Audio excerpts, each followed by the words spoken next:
Hello, आप सब नमस्ते। मैं हूँ रीना यादव। मेरे चैनल का नाम है रीना यादव गीत। आप सब बीच में एक ननद के नोक झोंक लेके आई हूँ।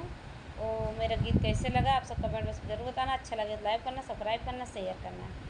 ननद हेराई गई बाजारिया हो, हे बाजारिया हो, हे सासू जी के पुतवा। ननद हेराई गई चारिया हो, ए बाजारिया हो, ए सासू जी पुतवा। हम तो देखे बजाजवा दुकानिया, हम तो देख बजाजवा दुकानिया। लीला ही चुनारिया हो, चुनारिया हो, ए सासू जी के पुतवा। लीला ली चुनारिया हो, ए चुनारिया हो, ए सासू जी के पुतवा। पचुनरी पहिन आधी रातिया हो, आधी रातिया हो, हे सासू जी के पुतवा। ननद हेराई गई चरिया हो, बजारिया हो, हे सासू जी के पुतवा। ननद हेराई गई बजारिया हो, बजारिया हो, हे सासू जी के पुतवा। हम तो देखे सोनरा दुकानिया, हम देखे सोनरा दुकानिया। ली गोड़ का पायलिया हो, पायलिया हो, हे सासू जी के पुतवा।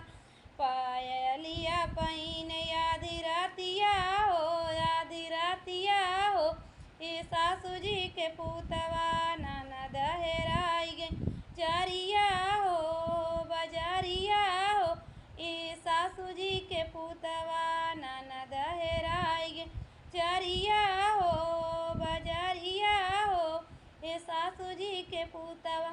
हम तो देखे बितासिया दुकानिया, हम देखे बितासिया दुकानिया। ली हाथ का कंगनवा हो, कंगनवा हो, हे सासू जी के पुतवा।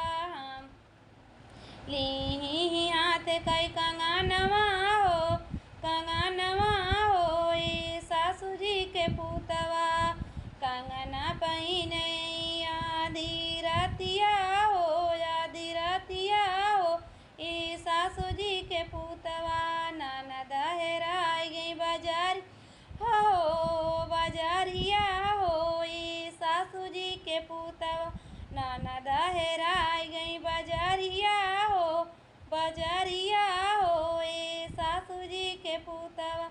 हम तो देखे हलवाइया दुकानिया, हम देखे हलवाइया दुकानिया। ली चाट चाउमीनिया हो, चाट चाउमीनिया हो, ए सासू जी के पुतवा। ली चाट चाउमीनिया हो, चाउमीनिया हो, सासू जी के पुतवा। खाई खाड़ी दोपहरिया हो, दोपहरिया हो, ए सासू जी के पुतवा। ननद हेरा गई बाजारिया